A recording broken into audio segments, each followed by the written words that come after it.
Hello दोस्तों, आप सभी का स्वागत है आपके अपने YouTube चैनल टीम विशाल एजुकेशन पर। आज है 30 जुलाई 2026 और आज के इस वीडियो में हम जानेंगे 30 जुलाई 2026 के डेली करंट अफेयर्स से जुड़े सभी इम्पोर्टेंट प्रश्नों के बारे में। अगर आप किसी भी एग्जाम की तैयारी कर रहे हैं तो ये वीडियो आपके लिए काफ़ी ज़्यादा यूजफुल रहने वाली है। इसलिए वीडियो को आप शुरू से लेकर अंत तक जरूर देखें, क्योंकि हर प्रश्न आपके एग्जाम में काम आ सकता है। तो बिना किसी देरी के चलिए शुरू करते हैं। लेकिन उससे पहले हम कल की क्लास के प्रश्नों का एक छोटा सा रिवीजन कर लेते हैं। हाल ही में चर्चा में रहे नासा के प्रैक्सिस मिशन का उद्देश्य क्या है? तो इसका उद्देश्य है शनि, यूरेनस और नेपच्यून के छल्लों का अध्ययन करना। हाल ही में गणित के नोबेल पुरस्कार फिजिक्स मेडल 2026 जीतने वाली दुनिया की तीसरी महिला होंग वांग का संबंध किस देश से है? तो ये चीन से है। हेनले पासपोर्ट इंडेक्स के जुलाई 2026 संस्करण में भारत को कौन सा स्थान मिला है? 81वां। हाल ही में चर्चा में रही भाव्य रसायन योजना संबंधी सही विकल्प का चयन कीजिए। तो इसका राइट आंसर था 3 केमिकल पार्कों की स्थापना और वित्त वर्ष 2026-27 से 2030-31 तक की अवधि। हाल ही में चर्चा में रहे सार्वजनिक परीक्षा अधिनियम 2024 संबंधी प्रमुख संशोधन कौन सा है? तो ये संशोधन है कि 10 साल तक की जेल और 10 करोड़ रुपए तक का जुर्माना। हाल ही में पंजाब नेशनल बैंक ने भारत का पहला bank led quantum finance hub प्रारंभ करने के लिए किसके साथ समझौता किया है? तो ये आंध्र प्रदेश के। हाल ही में कक्षा 1 से 12 तक के पाठ्यक्रम में आर्टिफिशियल इंटेलिजेंस यानी एआई को शामिल करने वाला पहला राज्य कौन सा है? तो ये पंजाब है। हाल ही में विश्व हेपेटाइट दिवस कब मनाया गया है? तो ये 28 जुलाई को मनाया गया है। हाल ही में भारत ने youth hockey 5S Asian championship में कौन सा पदक जीता है? तो ये स्वर्ण पदक जीता है। हाल ही में किस देश के वैज्ञानिक ने बैक्टीरिया आधारित सेल्फ हीलिंग कंक्रीट विकसित की है? ये नीदरलैंड ने। आज का हमारा पहला क्वेश्चन है, हाल ही में विश्व बाघ दिवस कब मनाया गया है?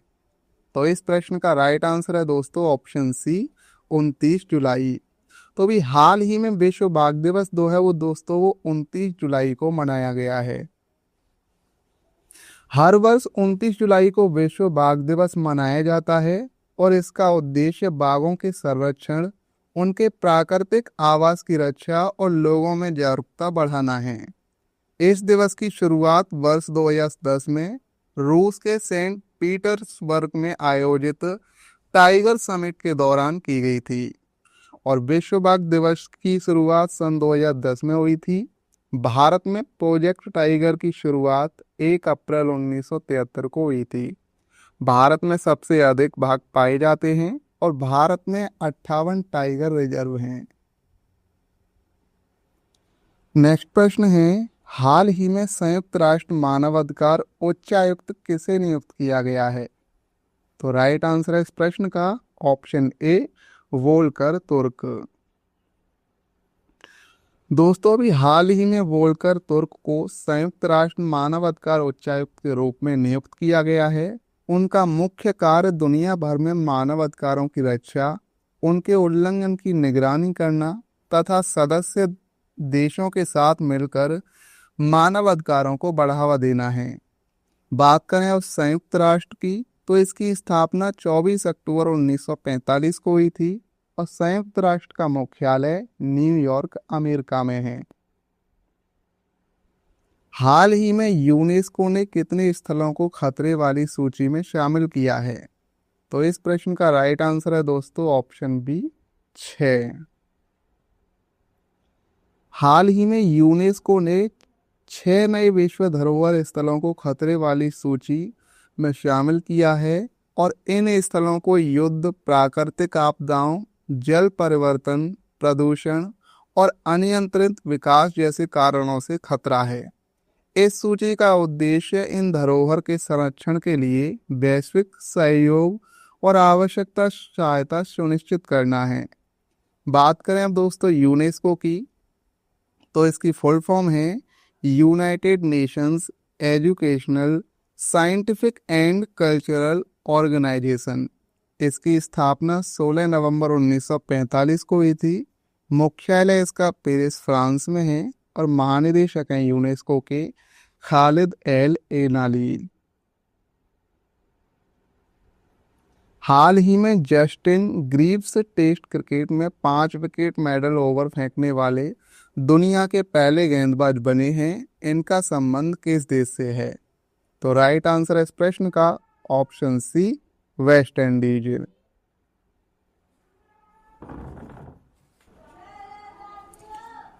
दोस्तों हाल ही में वेस्ट इंडीज के ऑलराउंडर जस्टिस ग्रीव्स ने टेस्ट क्रिकेट में इतिहास रच दिया है। वे लगातार 5 विकेट मेडल ओवर फेंकने वाले दुनिया के पहले गेंदबाज बन गए हैं। उन्होंने यह अनोखा रिकॉर्ड पाकिस्तान के खिलाफ टेस्ट मैच में बनाया है। इससे पहले लगातार 4 विकेट मेडल ओवर का रिकॉर्ड स्टुअर्ट ब्रॉड यानी इंग्लैंड के नाम था।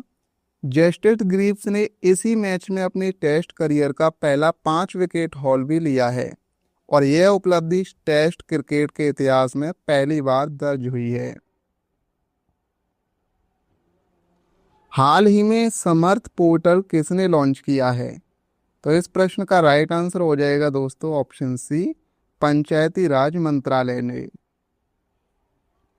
हाल ही में पंचायती राज मंत्रालय ने समर्थ पंचायत पोर्टल लॉन्च किया है और इस पोर्टल का उद्देश्य ग्राम पंचायतों की आय का डिजिटल प्रबंधन करना, राजस्व संग्रह को पारदर्शी बनाना और पंचायतों को आर्थिक रूप से अधिक सशक्त बनाना है। और इसके माध्यम से पंचायतें ऑनलाइन टैक्स संग्रह, रिकॉर्ड प्रबंधन और राजस्व की निगरानी कर सकेंगी। यह पोर्टल पंचायतों के टैक्स और नॉन टैक्स रेवेन्यू के डिजिटल प्रबंधन के लिए बनाया गया है। इससे ऑनलाइन टैक्स भुगतान, राजस्व की रियल टाइम मॉनिटरिंग और पारदर्शिता बढ़ेगी और यह पोर्टल पंचायतों को आत्मनिर्भर बनाने की दिशा में एक महत्वपूर्ण पहल है।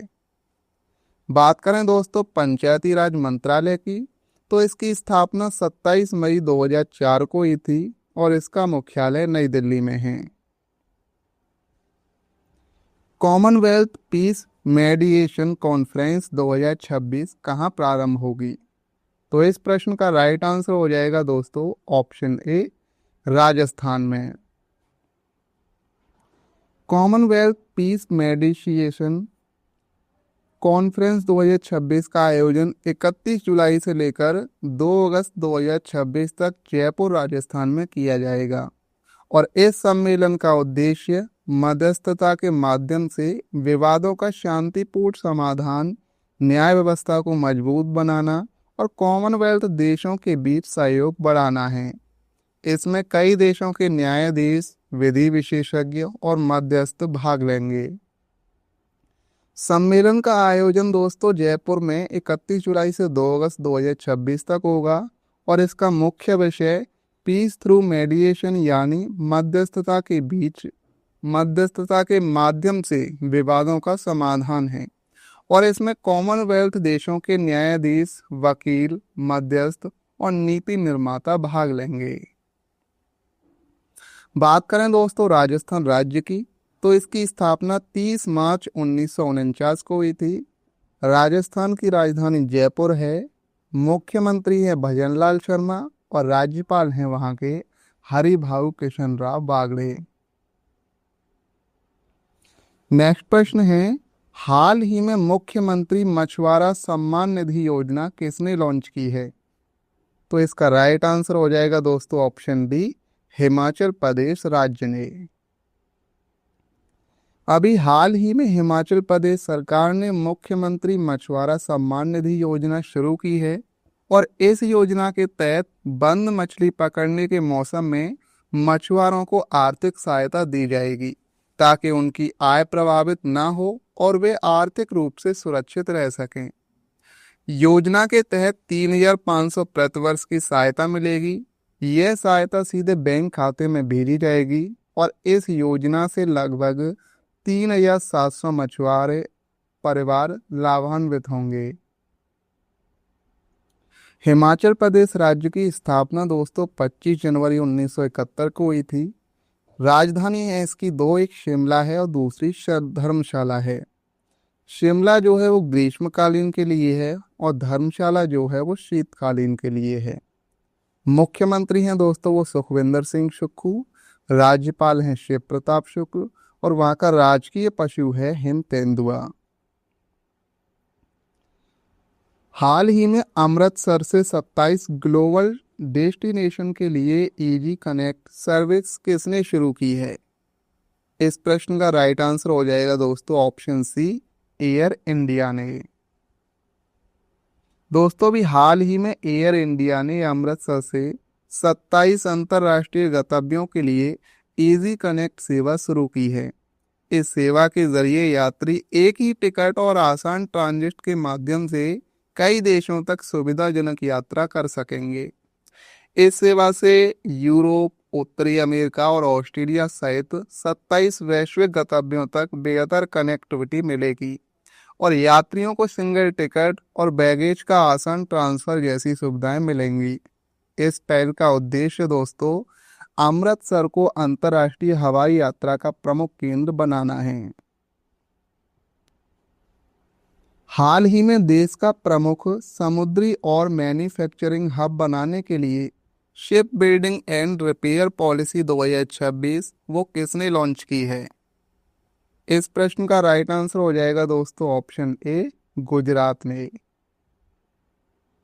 अभी हाल ही में गुजरात सरकार ने ship building and repair policy 2026 launch की है। इस नीति का उद्देश्य गुजरात को भारत का प्रमुख जहाज निर्माण और जहाज मरम्मत केंद्र बनाना, निवेश आकर्षित करना और समुद्री उद्योगों में रोजगार के नए अवसर पैदा करना है। इस नीति के तहत शिपयार्ड के विकास को बढ़ावा दिया जाएगा और जहाज निर्माण और मरम्मत उद्योग में निजी निवेश को प्रोत्साहन दिया जाएगा। बात करें हम गुजरात राज्य की, इसकी स्थापना 1 मई 1960 को हुई थी। राजधानी गांधीनगर है। मुख्यमंत्री हैं वहाँ के भूपेंद्र पटेल और राज्यपाल हैं Acharya Devvrat. Indian film festival of Melbourne 2026 में आर्टिस्ट ऑफ डिस्टिंक्शन से किसे सम्मानित किया जाएगा? इस प्रश्न का राइट आंसर हो जाएगा दोस्तों ऑप्शन बी, पंकज त्रिपाठी को। दोस्तों अभी हाल ही में पंकज त्रिपाठी को Indian film festival of Melbourne में आर्टिस्ट ऑफ डिस्टिंक्शन सम्मान देने की घोषणा की गई है। यह सम्मान भारतीय सिनेमा में उनके उत्कृष्ट अभिनय और लंबे समय से दिए गए महत्वपूर्ण योगदान के लिए प्रदान किया जाएगा। IFM इसकी फुल फॉर्म है दोस्तों Indian film festival of Melbourne. IFFM Australia में आयोजित होने वाला भारतीय फिल्मों का सबसे बड़ा फिल्म महोत्सव है। इस महोत्सव में भारतीय फिल्मों, कलाकारों और फिल्म निर्माताओं को अंतर्राष्ट्रीय मंच पर सम्मानित किया जाता है और 2026 संस्करण का आयोजन मेलबर्न ऑस्ट्रेलिया में होगा। तो दोस्तों आज की इस वीडियो में हमने 29 जुलाई 2026 के करंट अफेयर्स के प्रश्नों को विस्तार से समझा है। अगर ये वीडियो आपके लिए हेल्पफुल रही हो तो वीडियो को लाइक करें, शेयर करें और चैनल को सब्सक्राइब करना ना भूलें। तो चलिए मिलते हैं एक और नई वीडियो के साथ। धन्यवाद। जय हिंद।